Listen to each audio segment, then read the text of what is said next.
So we'll talk about opening up files in Python, reading the data out of a file in Python, writing data into a file in Python, character encoding, which is quite a problem. We'll deal with CSV and JSON because of the two most contemporary data formats that people use. We will look at the elephant in the room, pandas, and we'll take a brief look at some of the things you can do in HTML. All right, so there are a variety of tools you can use to read and manipulate text data out of text files. Just first opening up a text file. You may not have, sorry for the misspelling here, you may not have opened up a text file in quite a while. I don't know when the last time you did programming was, so just trying to remind you of things that I think you know. Read mode, write mode, and append mode. A text file can be opened up in one of these three modes. To read, if you're in read mode, all you can do with that file is read the data out of it. If you're opening up a file in write mode, all you can do is write data to that file. And if you're opening it up in append mode, all you can do is add new data at the end of the file. You can't modify what's already in the file, but you can add new stuff at the end. There are ways to open up files in a combination of these modes. You can open up in read and write mode together, but let's look at each one in isolation. All right, so in Python, there's a built-in function called open, and that's it. You give it the file you want it to open. You tell it which mode you want it to open in, R for read, W for write, A for append, depending which one of those three things you want to do. And that's it. You've now got a pointer in code to that file called F. Write mode is with a W, A mode is with an A. So in each of these cases, F is a pointer now to the file. And now, how do you read the data out of the text file? Well, first, you need to open it up, but then you can do a read operation. That's one way you can read data out of the file. So remember, we made a variable f and set it equal to, let's say, the data in the file in read mode. You can then do this function call on that f. You can say, go into that f thing and call its read function. That is one built-in Python function that returns the entire contents as a string. So you'll read in that entire file as a string into a variable. So you might store the result of that function call in a variable. Another function you have that can be useful is readLine. And unlike read, which reads the entire contents of the file, guess what readLine does? It reads a line from the file, right? So it just reads one line of text out of the file. If you want to read the second line of text, you call that function again. ReadLine, let's say call it twice. If you want to read 3 lines, you call that readLine function 3 times, right? So you are getting line by line by line. Every time you call this function, it gets you the next available line. It keeps track internally. It keeps track of what lines of code you've read already out of that file and just gives you the next one each time you call it. Another function useful to you is the readLines function. This is obviously plural, so you get more than one line when you call this function. And it actually returns to you not a string with a line of the file, but a list with strings in it for each line of the file. So you get the entire file contents returned to you, but in list form with strings for every single line. And last but not least, the way to read data from a text file is a for loop. A for loop is actually one of the most useful ways of reading data from a text file, and we'll look at examples of this in a second. If you open up the file in read mode and save what is returned to you in the variable f, you can call fread, that function, and that will give you the entire contents of the text file in this variable. And now you do something fantastic and interesting with that data, whatever that might be. The next stage of your processing of that data, you do at that point. When you're using readLine, remember that gives you a string of a single line of the file, and you would open up that line of text, or sorry, open up that file, store the returned value as f, stands for file. And if you wanted to get the first line, call readLine and save the result in one variable. And get the second line, call that same function again, save it in a different variable. You want to call it 3 times, save it in a third variable. You would just call that function as many times as you felt like you needed lines from that text file. By the way, you will get the line break included. I think both these functions, readLine and readLines, which we'll see in a second, give you a line break included at the end of every line. Remember, every line in text is every line up to and including a line break character. So when you do readLine, you get the entire string in that line plus that line break character, which often you don't want that line break character. You just want the text of the line, but not the actual line break character itself. So how do you remove that in Python? Python has a very useful function called strip. So you would read the line from the file, and then you could strip that, meaning remove any trailing white space. So if there's any extra line break or space or tab at the beginning or the end of a file, of a string, strip will take that off, will remove it and give you just the leftover stuff. So that's the way you would cut off any line breaks at the end of any line. All right, you can do the same thing the second line, do the same thing the third line, and so. All right, read lines, plural. Pretty straightforward. You open up the file in read mode, you call read lines, and that gives you a list with strings for every single line. And those strings will have, I believe, the line break character at the end, if I remember correctly. All right, the fourth way, and maybe the most useful way to read the text from a file, is just simply using a for loop. Here's an example. You open up the file in read mode, of course, and you do this. For every line in that file, make a variable, let's call it line, and make it equal to what was in line before, stripped. So this is going to automatically go into the file one line at a time and put each line one at a time in this variable line. And you can then take off the line break and do something with that leftover text. Whatever you want to do with that text, that's up to you, right? But this is just the way you would get a loop going that loops through every line automatically. All you need is this one part that loops through every line automatically in that file. And it's up to you to do any other operations you want to do on that text. All right, so this loop will automatically terminate once it reaches the end of the file. So it'll go through every line one at a time and run whatever block of code you put here with that line in the line variable. And when it reaches the last line, after that last line, it automatically terminates. So you don't have to do any logic to say, you know, if we've reached the end, stop reading from the file. It does that automatically. All right. Probably the easiest way to iterate through each line of a file. Writing data to files. So we have two options for writing data. You can write, meaning overwrite what's in a file and just write something from scratch that's new. Or you can do the append mode, which is, remember, keeping the text that's in there now, but adding new stuff at the end. So in write mode, you would put the W there.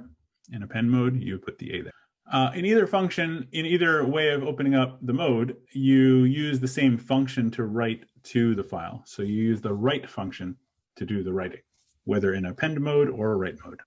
All right, in either case, you also must explicitly close the file when you're done with it, or else your writing won't be completed.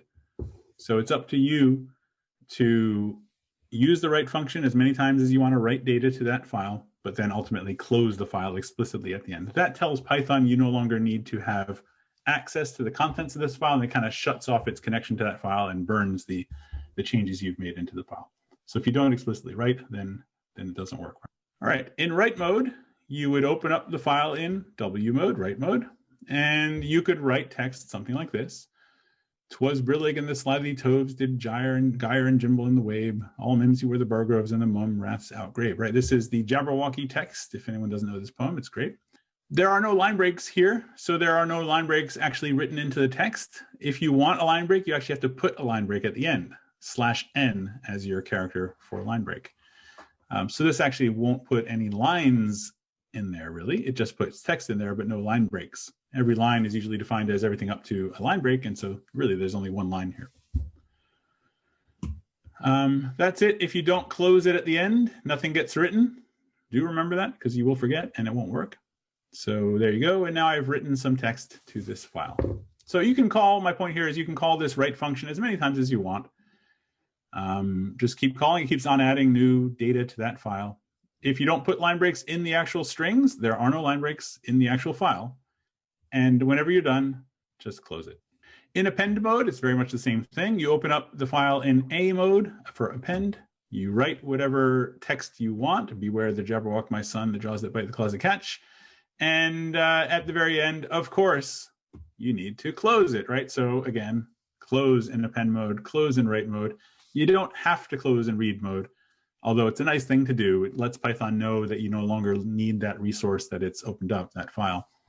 So it keeps your code more efficient if you close in read mode. But in write and append mode, it's actually necessary for these operations to work properly. Okay, encoding issues. Behind the scenes, as we have discussed, I believe, text files contain only ASCII or Unicode codes. In other words, numbers that represent characters. When you type text in character form on your keyboard, there's a numeric form that the data is actually stored in the files. One day you're going to open up a file and you're going to see something like this. So this is what is called a character encoding issue. You're going to see gobbledygook stuff that just doesn't seem at all like what you or someone else should have or would have put in the file. And you're going to wonder, where did it all go wrong? How did my data become so corrupted? Or how did this other person's data become so corrupted? And what do I do to get out of this situation? So usually there's actual normal looking data that you would want to see, but you see this and you don't know what's happening. You might see this visually when you open up the file in a file editor, or if you run a program that reads from the file, you might see something like this as what has been read, or you might just get a simple crash of your program. And it might spit out an error saying something about encoding issues, right? So this is the theme here. Either it will just look wrong, or ultimately your program will crash because of character encoding issues. And unfortunately, there is not one solution to this problem. The explanation is, generally speaking, the program you've used to open the file is assuming the wrong encoding. The wrong system of characters to numbers is being assumed. Determining the file's encoding can be tricky, and there are a few common techniques. There's a Unix command called file that will try to guess the encoding. Let me just pop that open. Terminal. All right, so if I'm here, I don't know, let's go to my desktop. I've got a file named COVID-US-counties.numbers. I've been tracking COVID myself. So if I do file COVID-counties.numbers, it will try and guess the format of that file. It tells me zip archive data, which is probably correct. And that's the guess, right? If I make a text file, let's do touch foo.txt, that makes a blank text file called foo.txt. If I do file foo.txt, empty. Okay, let's put some text in there. Hello world foo.txt. That's a simple Unix command to just dump hello world into that file. So now if I do file foo.txt, there we go. So now it's figured out that there's ASCII text in there. It's figured out the encoding scheme, ASCII, which is the basic, most fundamental Anglo-centric encoding scheme that we have, has been actually the text that is in that file. So the point here is that you can use this file Unix command to make a guess. It doesn't get it right all the time, but you can make a guess as to the kind of data that's in that file. Generally, applications allow you to select the encoding. So you can open up a text editor and you can probably pick what encoding to use to open a file. There is a Python module called Charade that can assist by looking at the data in the file and try and figure out what is the encoding system that is being used. It'll also tell you its confidence, because sometimes you can't be sure. Just the data is not clear whether it's in one encoding or another. And so you might need kind of a confidence level, like 50% sure, meaning really not sure at all, versus 90% sure that it's in ASCII or some other format. So you can look up that module and use it if you need to, for some reason, detect the encoding of a certain file. This is probably the best option, the most reliable option, because at least it might make a guess, but at least it'll tell you when it returns something to you, it'll tell you the confidence level that it has, so you know how sure it is that it got it right. All right, dealing with this in Python. Default encoding when opening up a file depends upon what computer it's running on. This is unfortunate, but UTF-8, which is one of the encodings of this Unicode standard, is probably the encoding you want most of the time, and that's the default on many newer computers. You can specify that you want to use that encoding if you're sure that the data file you made was made in this encoding, which you can do when you write to the file. You can do the same thing, ensure that the encoding argument says that it's UTF-8. So you can open it up in the format you want, in the encoding system you want, with this third argument to the open function, which I didn't mention yet. So if you're the one controlling the files, when you open it up to write to the file, say encoding UTF-8, and when you open it up to read from the file, also say UTF-8, and then you're sure that it's the right format. And you can put other things in this, other encodings here too, and I'm giving you a link to the list of all the different encodings you can select. Most of the time, programs are assumed to write and read in ASCII, but you may want to include non-ASCII characters. And that would be this little special code at the top of a file can say that you're using UTF-8, not ASCII. So you can put that there as well. Comma separated values, there's a CSV module. Let's imagine you had some text which was in CSV form like this. There's last name field, first name field, title field, year field. And you've got rows of text for different records, different works of nonsense literature in this case. Lewis Carroll's Jabberwocky, Edward Lear's The Jumblies, Elizabeth Bishop's The Man Moth. You can use the CSV module to open this up and parse it. So here you go. We're going to open up that file. Let's say it's called nonsense.csv. Open it up in read mode. And then you can make this CSV reader thing. If you import the CSV module, you can tell the CSV module to read the data from that file like this. And now you've got the file in a easy to manipulate kind of a form. So you can then loop through every line of text in that file with this CSV reader. So you point to the CSV reader, not to the file directly. And you say to go through each line, and each line comes out as a dictionary with each of the fields labeled with its heading. So if for any given line, if I loop through using the CSV reader, I can say to get that line's title, to get that line's first name, to get that line's last name, whatever I put in here is the heading name that I access each of these fields with. So it becomes very convenient to just say, give me the first name, give me the last name, give me the title, give me the year, instead of position 0, position 1, position 2, which is how you would have to do it if you weren't using the CSV module. There's a similar kind of a module for JSON, for JavaScript object notation. That's called the JSON module.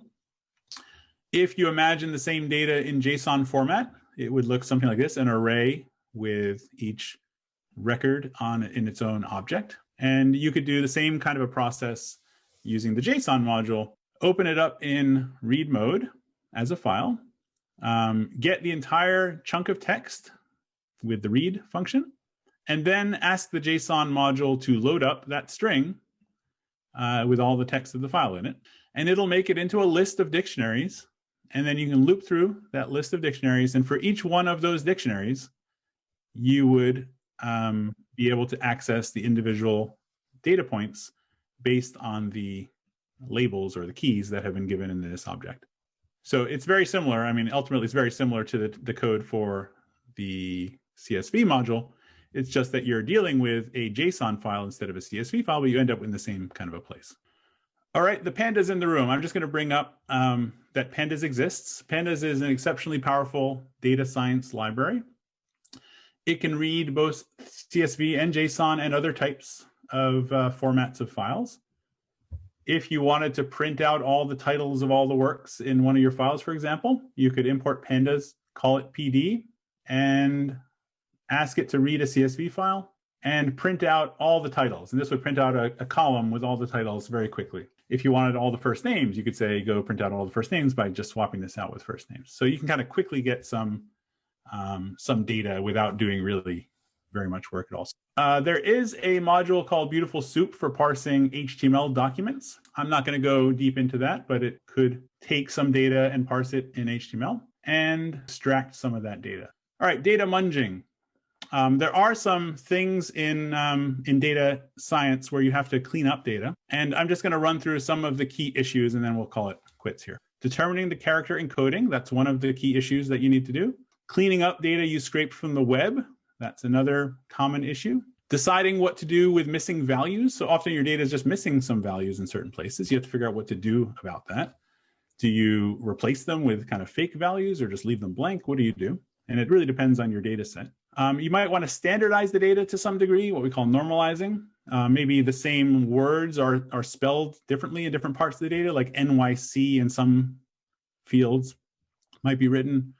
In other fields, that same thing might be written New York City. If you're trying to do a statistical analysis of how many times the word New York City occurs, but sometimes it's spelled like that with an acronym, NYC, then your data might not have the right results. If you think of these two things as being equivalent, you might want to standardize that in the data set first and then do your analysis so that any occurrence of NYC has been replaced with New York City, and then you can count those up properly. Validating the data just means that it looks like it makes sense, that the data seems to make sense.